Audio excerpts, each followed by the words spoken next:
Halo, Assalamualaikum warahmatullahi wabarakatuh. Perkenalkan, saya Milatul Fauziah, bisa dipanggil Mila. Saya berasal dari Temanggung.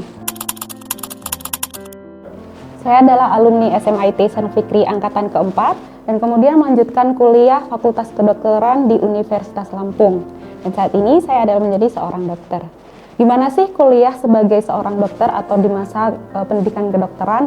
Jadi kami ketika kuliah kedokteran itu menempuh masa pendidikan yang sangat panjang dengan masa pendidikan 3,5 tahun untuk mencapai gelar sarjana, kemudian dilanjutkan dengan profesi 2 tahun itu atau disebut dengan koas, kemudian nanti masih ada masa internship selama 1 tahun gitu. Kalau ditanya suka dukanya pasti banyak banget, entah sukanya, dukanya banyak banget. Apalagi saya sebagai perantauan gitu ya, yang dari awalnya dari Temanggung, Jawa Tengah harus ke daerah Sumatera, yang mana dari adatnya pun sangat berbeda, kehidupan sosialnya, kesehariannya, itu semuanya sangat berbeda. Awalnya saya mengalami yang kita sebut culture shock gitu ya, kaget, benar-benar kaget dengan kehidupan orang Sumatera, kemudian cuaca suhunya yang begitu panas, kemudian biaya hidupnya yang lumayan lebih tinggi dibanding di Jawa. Itu membuat tantangan tersendiri di awal gitu, itu dukanya. Kemudian perjalanannya pun ternyata menjadi seorang mahasiswa kedokteran itu tidak mudah gitu. Yang dikiranya anak kedokteran hanya belajar, dan belajar, ternyata tidak cukup itu gitu. Kita harus yang namanya rajin, tekun, dan benar-benar dibangun mentalnya. Ketika nanti kita menghadapi pasien seperti apa, kemudian bersama dengan tenaga medis yang lain seperti apa, maka kita benar-benar dibangun, dibentuk mentalnya. Bahkan kalau kita bisa lihat gitu ya, pendidikan kedokteran itu ujian terus kerjaannya. Sampai orang-orang fakultas lain tuh merasa kayak anak kedokteran kok ansos banget ya, nggak pernah gabung gitu. Karena bukan kita tidak mau bergabung, tapi memang rutinitas kehidupan mahasiswa kedokteran yaitu penuh dengan sisi akademiknya gitu. Terus sukanya ya kita jadi bisa lebih belajar lagi mengenai organ tubuh kita, kemudian fungsi dan sebagainya. Di situ ada satu hal yang membuat kita tuh menjadi lebih bersyukur gitu. Masya Allah ya, luar biasa, Allah menciptakan satu hal lain itu sangat berhubungan, berkesinambungan, dan fungsinya itu luar biasa. Ketika kita tidak punya salah satu organ dalam tubuh itu akan mengubah sistem dalam tubuh yang lain gitu. Jadi itu membuat kita tuh makin bersyukur dengan ciptaan dan keajaiban yang Allah berikan kepada kita sebagai manusia gitu. Terus sukanya juga bisa ketemu banyak teman-teman gitu dari dari kampus, dari daerah-daerah yang lain gitu kan. Entah itu dari ujung Sumatera bahkan sampai ujung Sulawesi gitu, ada teman-teman yang kita bisa mengenali budaya-budaya mereka, terus kemudian kita bisa bersosialisasi dengan baik gitu. Pokoknya banyak deh kalau mau diceritain suka duka kuliah di kedokteran gitu. Terus dulu waktu saya kuliah di kedokteran, ternyata anak FK itu tidak hanya dituntut akademiknya saja gitu, tapi kita harus kemudian menyeimbangi dengan skill yang lain. Contohnya adalah dengan berorganisasi. Dulu saya aktif di beberapa organisasi. Awalnya tuh dulu di semacam lembaga dakwah fakultas, atau kalau bisa disebutnya rohisnya lah gitu, rohisnya fakultas. Kemudian pernah juga di Badan Eksekutif Mahasiswa atau BEM. Kalau dulu pas SMA ya gambarnya kayak OSIS-nya gitu. Terus pernah juga di KSR atau Korps Sukarela PMI Unit Unila. Di sana banyak sekali yang bisa saya pelajari dari 3 organisasi itu yang background-nya sifatnya sangat berbeda gitu ya. Kalau LDF itu kan ya rohis ya keagamaan gitu. Terus kalau yang BEM itu lebih ke organisasi pemerintahan seperti pemerintahan di tingkat fakultas. Kemudian kalau KSR tadi lebih ke kemanusiaan gitu ya. Jadi itu 3 hal yang sebenarnya sangat berbeda gitu, tapi banyak hal yang bisa saya dapatkan di sana. Kemudian untuk berlatih bagaimana mengorganisir sesuatu, mengatur sesuatu, kemudian ketika bertemu banyak orang, kemudian ketemu ke masyarakat langsung gitu. Itu hal yang kemudian bisa saya rasakan, oh kalau saya ini dulu nggak mengalami ini, nggak belajar ini, sepertinya saya akan lebih kaget ketika berada di masyarakat gitu. Tapi ketika sudah ikut organisasi, adalah sedikit banyak bekal yang kemudian bisa saya terapkan gitu ketika sudah mulai bekerja ataupun bahkan ketika berbaur dengan masyarakat gitu. Oke, kalau mungkin teman-teman atau orang-orang masih banyak berpikir, kedokteran itu emang cuma buat yang pinter-pinter banget ya, atau kedokteran itu cuma buat yang istilahnya berduit gitu ya. Apakah orang masuk kedokteran itu emang hanya diprioritaskan atau diperuntukkan untuk orang seperti itu? Ternyata tidak, teman-teman. Jadi kita semua itu punya kesempatan untuk bisa masuk fakultas atau jurusan yang kita inginkan selagi kita mau mengusahakan. Contohnya saya bukan dari keluarga yang maksudnya berada dan sebagainya, tidak gitu. Tapi ketika sudah menginginkan sesuatu ya kita harus usahakan itu. Dan saya tidak yang sekali coba masuk ke kedokteran terus langsung berhasil gitu, enggak gitu. Tetapi banyak tahapan-tahapan gagal-gagalnya yang perlu saya lewati gitu. Dulu saya adalah alumni angkatan 4, berarti itu lulusnya sekitar tahun 2015. Saya coba kalau dulu namanya masih senam PTN gitu atau jalur undangan. Itu kan masih ambisinya, idealismenya masih tinggi, masih pengen kampus yang ini itu gitu. Tapi ternyata belum berhasil. Kemudian mencoba lagi di jalur tulis atau SBMPTN. Waktu itu mau coba dengan bidik misi juga gitu ya. Tapi belum berhasil juga gitu. Dan kemudian saya coba ujian mandiri. Tapi waktu itu saya nggak paham nih ujian mandiri itu sistemnya seperti apa ya. Kirain ya tes-tes aja gitu. Nggak tahu tuh kalau misalnya harus membayar sekian gitu. Tapi ternyata qadarullahnya untungnya gitu ya, tidak lulus jalur mandiri. Dan setelah itu bukan berarti saya terus berhenti terus nggak mau masuk kedokteran. Akhirnya coba dulu gitu istilahnya bukan dipendam mimpinya, bukan gitu, ditunda dulu 1 tahun.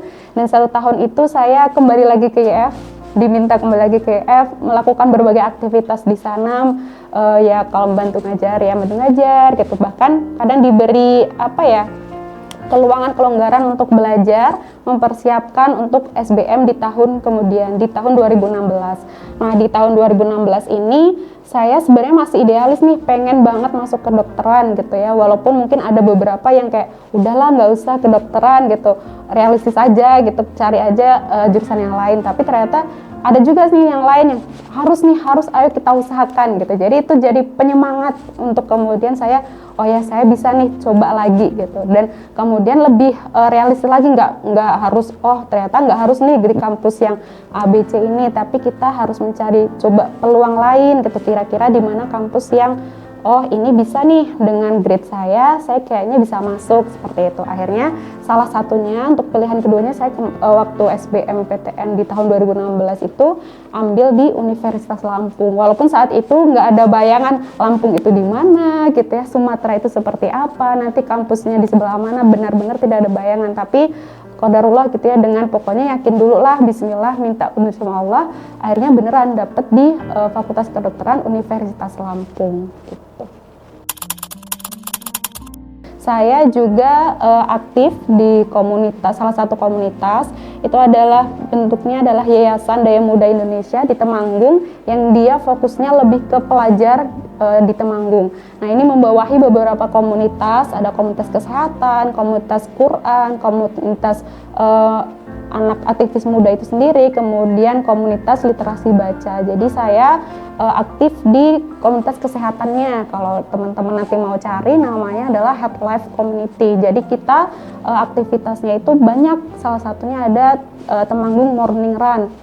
Kemarin kita baru aja ngadain namanya Temanggung Coloran gitu.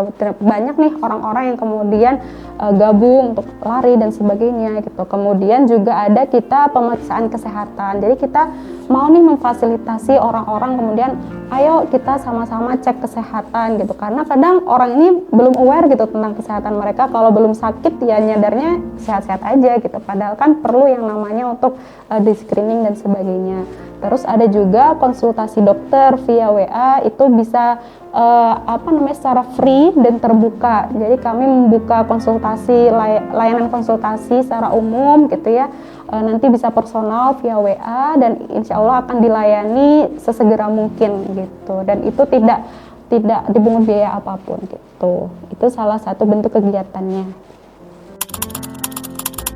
Dulu saya SMP-nya bukan dari SMP yang Islam gitu ya, dari SMP negeri. Ketika kemudian SMA ITIF gitu.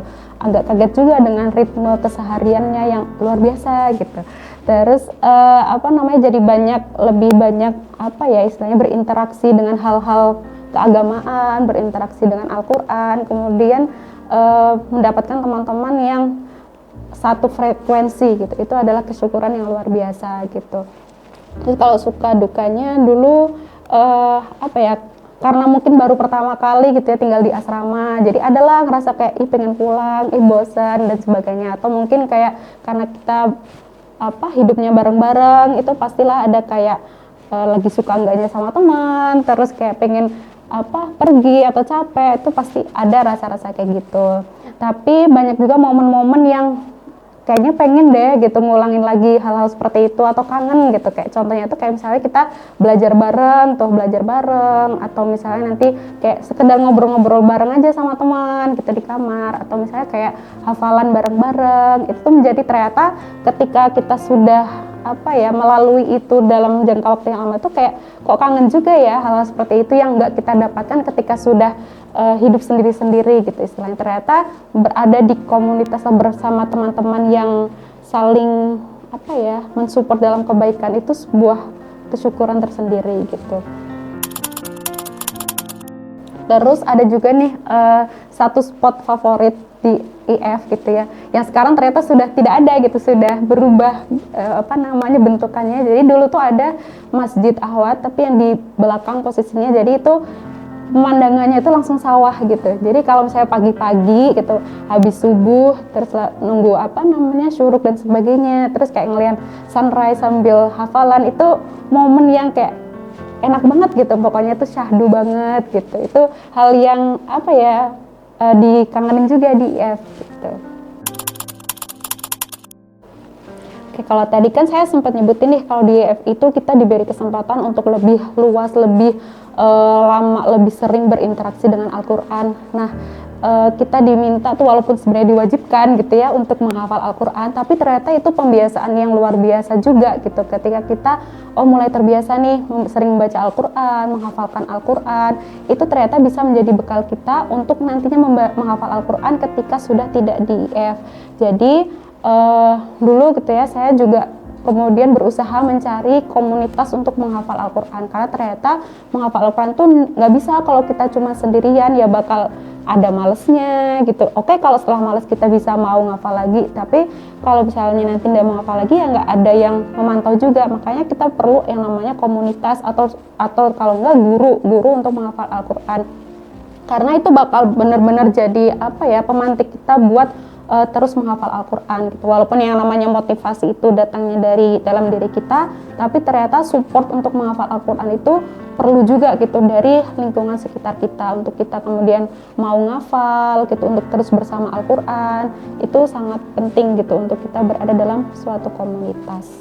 Kalau pas di IF sendiri, untuk menghafalkan Al-Quran itu tipe orang beda-beda sih ya. Kalau misalnya mau ngafal, ada yang lebih suka dia ngulang-ngulang bacaannya tanpa perlu tahu artinya, atau misalnya dia ada yang suka baca dulu artinya dan sebagainya. Nah, saya salah satu yang harus tahu artinya dari ayat tersebut. Jadi misalnya salah satu ayat, kemudian saya lihat nih artinya apa, terus kelanjutan nanti di ayat selanjutnya itu apa. Jadi menghafal itu seperti kita berkisah gitu, karena Al-Quran itu kan isinya sebagian besar kisah gitu ya. Jadi ketika menghafal itu kayak kita lagi ngobrol ke orang lain, kayak mengisahkan sesuatu. Ketika kita udah tahu, oh ayat ini bercerita tentang ini, nanti lanjutannya apa, itu jadi kegambar gitu. Jadi menghafal bukan ngalir aja gitu, maksudnya bukan sekedar hafal ayatnya aja, tapi tahu nih artinya apa, kandungannya apa gitu. Jadi kayak lebih enak gitu, pokoknya kayak yang sambil ngobrol, kayak seakan-akan kita sedang menceritakan ke orang lain,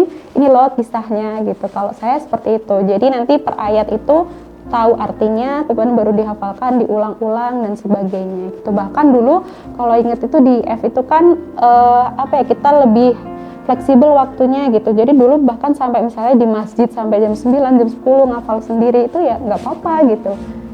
Bahkan dulu kan juga ada yang namanya Mukhoyam Quran, itu benar-benar fasilitas yang buat kita tuh bisa serius lah, bisa benar-benar untuk menghafal Al-Quran. jauh banget sih kayaknya gitu. Jadi kayak yang menjadi diri aku yang lebih mandiri tentu, kemudian lebih yakin, lebih optimis gitu, lebih mau terus berjuang gitu, kayak ya ndak jadi yang kayak minderan, pesimis atau apa, tapi kayak yang tetap mau berjuang, berusaha, dan pastinya tetap lebih bersyukur aja gitu. Kayak buat adik-adik yang masih belajar berjuang di IF gitu ya, entah kelas 10, kelas 11, kelas 12, pokoknya tetap semangat, jangan pernah kamu lewatin satu kesempatan apapun gitu ya dalam satu hari kamu gitu ya. Tetap pastikan dalam satu hari itu ada hal yang bermakna yang kamu lakukan, yang itu akan berimbas besar ke kehidupan kamu selanjutnya gitu. Pokoknya tetap perjuangkan apa yang memang kamu inginkan, apa yang kamu cita-citakan, dengan kemudian tetap melibatkan Allah gitu. Kalau ada satu quotes yang mungkin bisa saya berikan gitu ya, jangan pernah merasa kecil untuk menggapai mimpi yang besar, tapi jangan pernah merasa besar untuk menjadi manusia bumi gitu.